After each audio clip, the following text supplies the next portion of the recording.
Cet hôtelier accuse le coût financier de ces grèves. Sur ses 13 employés, plus de 80% sont au chômage technique. Il tente de limiter la casse en ouvrant son restaurant. Pour lui, l'hôtellerie est un secteur fragile. Les grèves n'arrangent pas les choses.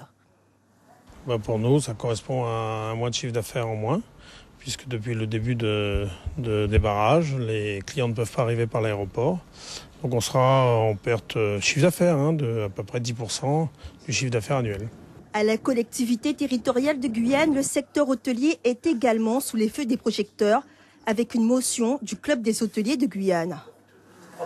Alors la démarche du Club des hôteliers est de poursuivre les négociations avec le président Rodolphe Alexandre sur toutes les motions qui ont été présentées à la ministre.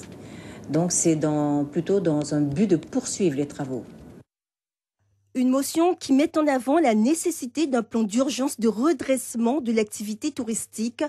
Cela passe par un plan de communication extraordinaire pour revaloriser l'image de la Guyane, la création d'un lycée hôtelier, sans oublier la levée des freins à la venue des touristes, la suppression de la vaccination fièvre jaune pour entrer en Guyane, la réduction du délai d'attente pour le visa, la baisse du prix du billet d'avion.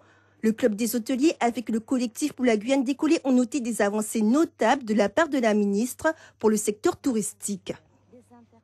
Nous avons eu une réponse de la ministre sur un déblocage de fonds de l'ordre de 500 000 euros pour une campagne digitale. Donc c'est une avancée considérable pour nous.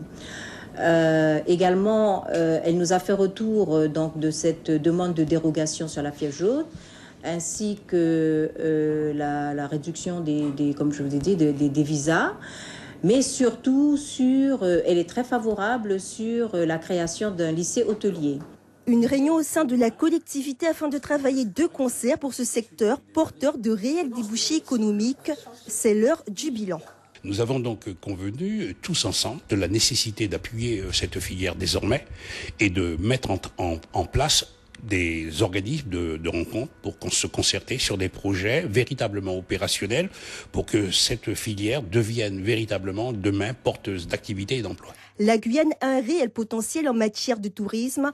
En 5 ans, plus de 5 nouvelles structures hôtelières ont ouvert leurs portes, un secteur qui génère plus de 9 000 emplois directs et indirects.